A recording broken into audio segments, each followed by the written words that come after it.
सोचिए, एक ऐसा बादशाह जिसके पास दौलत भी थी, फौज भी थी और ऐसे महल थे जिनके साए शहरों पर पड़ते थे, मगर उसके पास एक चीज और भी थी, तकब्बुर। वो कहता था, मैं ही जमीन का मालिक हूं, मैं ही जिंदगी देता हूं और मौत भी मेरे इशारे से आती है। उस बादशाह का नाम था नमरूद। लेकिन एक रात ऐसी चीज ने बाबिल को हिला दिया जिसका तसब्बुर भी किसी के जहन में नहीं था। न तलवार का वार, न तीर का हमला, न किसी बड़े लश्कर की ताकत, बस एक ऐसी मखलूक जो नजर भी ना आए, जिसके आगे नमरूद की लाखों की फौज बिल्कुल बेबस हो गई और आखिर खाक में मिला दिया। आज से हजारों साल पहले बाबिल की सरजमीन पर एक ऐसे बादशाह की हुकूमत थी जिसका गुरूर आसमान को छू रहा था। इस्लामी रिवायात में आता है कि तारीख में 4 ऐसे बादशाह गुजरे हैं जिन्होंने तकरीबन पूरी दुनिया पर हुकूमत की, 2 मोमिन और 2 काफिर। नमरूद इन्हीं 2 काफिर बादशाहों में से एक था। ताकत और सल्तनत के नशे में वो इस कदर आगे बढ़ गया कि उसने खुद को खुदा कहलवाना शुरू कर दिया। जो कोई उसे सजदा करने से इनकार करता, उसकी सज़ा सिर्फ मौत थी। नमरूद नजूमियों पर बहुत यकीन रखता था।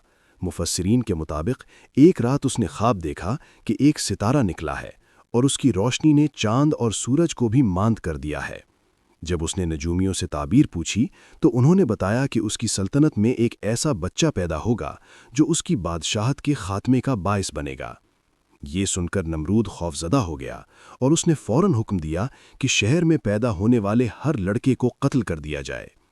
मगर अल्लाह का मंसूबा इंसान की हर तदबीर से बड़ा होता है। इसी दौर में अल्लाह ने अपने खलील हज़रत इब्राहीम अलैहिस्सलाम को पैदा फरमाया। बादशाह के खौफ से आपकी वालिदा ने आपको शहर से दूर एक गार में छुपाए रखा। ये अल्लाह की कुदरत थी कि एक जालिम बादशाह के जुल्म के साए में अल्लाह का नबी परवरिश पा रहा था। जैसे ही आपने जवानी में कदम रखा, आपने अपने इर्द गिर्द के माहौल पर सवाल उठाना शुरू कर दिए। आपका दिल ये मानने को तैयार नहीं था कि पत्थर के बेजान बुत जिन्हें उनके वालिद आज़र और उनकी कौम पूजती थी, खुदा हो सकते हैं।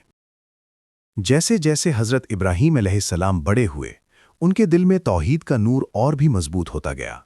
वो अक्सर अपने वालिद आज़र से बहस करते, जो खुद बुत बनाकर बेचा करते थे। कुरान मजीद इस मुकालमे को यूं बयान करता है कि हज़रत इब्राहीम अलैहिस्सलाम ने अपने वालिद से कहा, अब्बा जान, आप ऐसी चीज़ों की इबादत क्यों करते हैं जो ना सुन सकती हैं, ना देख सकती हैं और ना आपके किसी काम आ सकती हैं? मगर उनकी कौम गुमराही में इस कदर डूबी हुई थी कि उन्होंने एक ना सुनी। आखिरकार हज़रत इब्राहीम अलैहिस्सलाम ने अपनी कौम को एक अमली सबक सिखाने का फैसला किया। एक दिन जब पूरी कौम अपने सालाना मेले के लिए शहर से बाहर गई हुई थी, आप एक कुल्हाड़ा लेकर उनके मंदिर में दाखिल हुए। वहां आपने एक एक करके तमाम छोटे बुतों को तोड़ डाला और आखिर में वो कुल्हाड़ा सबसे बड़े बुत के कंधे पर रखकर वहां से चले गए। जब कौम मेले से वापस आई और अपने खुदाओं का ये हाल देखा तो कोहराम मच गया। वो गुस्से से चीखने लगे, हमारे खुदाओं के साथ ये किसने किया? कुछ लोगों ने कहा, हमने इब्राहीम नामी एक नौजवान को इन बुतों का जिक्र करते सुना है। फौरन हज़रत इब्राहीम अलैहिस्सलाम को पकड़कर सबके सामने लाया गया। उन्होंने पूछा, ए इब्राहीम, क्या ये हरकत तुमने की है? हज़रत इब्राहीम अलैहिस्सलाम ने बड़े इत्मीनान से जवाब दिया, नहीं, ये काम तो इस बड़े बुत ने किया होगा, इसी से पूछ लो अगर ये बोल सकता है तो। ये जवाब सुनकर सब लाजवाब हो गए। वो दिल ही दिल में जानते थे कि ये पत्थर के बुत बोल नहीं सकते। उनके सर शर्म से झुक गए। उन्होंने आपस में कहा कि असल में जालिम तो हम खुद हैं जो ऐसी बेजान चीज़ों को पूछते हैं। मगर उनके गुरूर ने उनकी अक्ल पर पर्दा डाल दिया और सच्चाई को मानने के बजाय उन्होंने अपनी झूठी अना की तस्कीन के लिए हज़रत इब्राहीम अलैहिस्सलाम को ही मुजरिम ठहरा दिया। जब ये खबर बाबल के बादशाह, जिसे रिवायात में नमरूद कहा गया है, तक पहुंची तो उसने हज़रत इब्राहीम अलैहिस्सलाम को अपने दरबार में तलब किया। जब हज़रत इब्राहीम अलैहिस्सलाम दरबार में पहुंचे तो उन्होंने शाही आदाब के खिलाफ नमरूद को सजदा करने से इनकार कर दिया। नमरूद गुस्से में आ गया और पूछा, तुम मुझे सजदा क्यों नहीं करते? हज़रत इब्राहीम अलैहिस्सलाम ने निडर होकर जवाब दिया, मैं अपने रब के सिवा किसी को सजदा नहीं करता। नमरूद ने तकब्बुर से पूछा, और कौन है तुम्हारा रब? ये वो तारीखी मुकालमा है जिसका जिक्र कुरान मजीद की सूरतुल बकरा में मिलता है। حضرت ابراہیم علیہ السلام نے فرمایا، میرا رب وہ ہے جو زندگی دیتا ہے اور موت دیتا ہے۔ نمرود نے اپنی کم عقلی پر قہقہا لگایا اور کہا، یہ تو میں بھی کر سکتا ہوں۔ اس نے فوراً 2 قیدیوں کو بلوایا، ایک کو آزاد کر دیا اور دوسرے کو قتل کروا دیا۔ پھر مغرور ہو کر بولا، دیکھا میں بھی زندگی اور موت دیتا ہوں۔ حضرت ابراہیم علیہ السلام اس کی جہالت کو سمجھ گئے اور انہوں نے ایک ایسی دلیل پیش کی جس نے نمرود کو ہمیشہ کے لیے خاموش کر دیا۔ آپ نے فرمایا، بے شک اللہ سورج کو مشرق سے نکالتا ہے، اگر تو خدا ہے تو اسے مغرب سے نکال کر دکھا۔ یہ سن کر وہ کافر ہکا بکا رہ گیا، اس کے پاس اس دلیل کا کوئی جواب نہیں تھا۔ قرآن کہتا ہے، فَبُہِتَ الَّذِي کفر، یعنی پس وہ کافر مبہوت رہ گیا۔ دلیل کے میدان میں تو حق جیت چکا تھا، لیکن طاقت کے نشے میں چور نمرود نے اپنی ہار ماننے سے انکار کر دیا۔ آزمائش۔ دربار میں ذلیل ہونے کے بعد نمرود کا غصہ انتہا پر پہنچ گیا۔ اس نے فیصلہ کیا کہ ابراہیم کو ایسی سزا دی جائے جو لہتی دنیا تک ایک مثال بن جائے۔ اس نے حکم دیا کہ ایک بہت بڑی آگ جلائی جائے اور ابراہیم کو اس میں زندہ پھینک دیا جائے۔ مہینوں تک لکڑیاں جمع کی گئیں۔ آگ اتنی بڑی اور شدید تھی کہ کوئی اس کے قریب بھی نہیں جا سکتا تھا۔ حضرت ابراہیم علیہ السلام کو ایک منجنیق یعنی کیٹاپلٹ میں باندھا گیا تاکہ انہیں دور سے آگ میں پھینکا جا سکے۔ جب آپ کو آگ میں پھینکا جانے لگا تو حضرت ابراہیم علیہ السلام کی زبان پر صرف ایک ہی دعا تھی، حسبنا اللہ و نعم الوکیل، ہمارے لیے اللہ ہی کافی ہے اور وہ بہترین کارساز ہے۔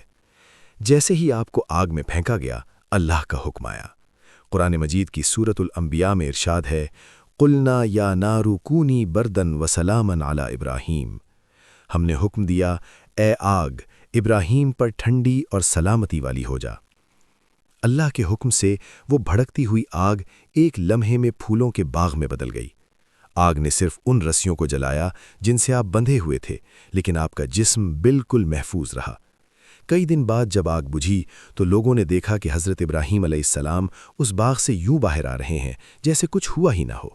یہ ایک ایسا معجزہ تھا جس نے سب کو حیران کر دیا، مگر اس ظالم بادشاہ کا دل پھر بھی نرم نہ ہوا۔ آگ کے معجزے کے بعد بھی نمرود نے ایمان لانے سے انکار کر دیا۔ اس کا غرور اسے لے ڈوبا۔ روایات میں آتا ہے کہ اس نے حضرت ابراہیم علیہ السلام کو چیلنج کیا کہ وہ اپنے اللہ کو جنگ کے لیے بلائیں۔ اس نے ایک اپنی بہت بڑی فوج تیار کی۔ اس کے مقابلے میں حضرت ابراہیم علیہ السلام اکیلے تھے۔ تب اللہ نے اپنی ایک کمزور ترین مخلوق کے ذریعے اس کی طاقت کا گھمنڈ خاک میں ملانے کا فیصلہ کیا۔ اللہ نے مچھروں کا ایک لشکر بھیجا جس نے آسمان کو ڈھانپ لیا۔ ان مچھروں نے نمرود کی فوج کا خون چوسا اور ان کا گوشت نوچ کھایا، اور دیکھتے ہی دیکھتے وہ طاقتور فوج ہڈیوں کے ڈھانچے میں بدل گئی۔ نمرود بھاگ کر اپنے محل میں چھپ گیا، لیکن اللہ کا عذاب وہاں بھی پہنچ گیا۔ کہا جاتا ہے کہ انہی مچھروں میں سے ایک کمزور مچھر اس کی ناک کے ذریعے اس کے دماغ میں داخل ہو گیا۔ اب نمرود کے عذاب کا وہ دور شروع ہوا جو تاریخ میں عبرت کی مثال ہے۔ وہ مچھر اس کے دماغ کو اندر سے کاٹتا اور اسے سکون صرف تب ملتا جب کوئی اس کے سر پر جوتے مارتا۔ وہ بادشاہ جو خود کو خدا کہتا تھا اب اپنے نوکروں سے اپنے سر پر جوتے مرواتا تھا تاکہ اسے چند لمحوں کا سکون مل سکے۔ بعض روایات کے مطابق یہ عذاب ایک طویل عرصے تک جاری رہا اور آخر کار اسی ذلت کی حالت میں دنیا کا وہ فرعون ایک چھوٹے سے مچھر کے ہاتھوں مارا گیا۔ یہ کہانی ہمیں بتاتی ہے کہ اصل طاقت سلطنت اور فوج کی نہیں ہوتی۔ اللہ کی طاقت کے سامنے دنیا کی بڑی سے بڑی طاقت ایک مچھر سے بھی کمزور ہے۔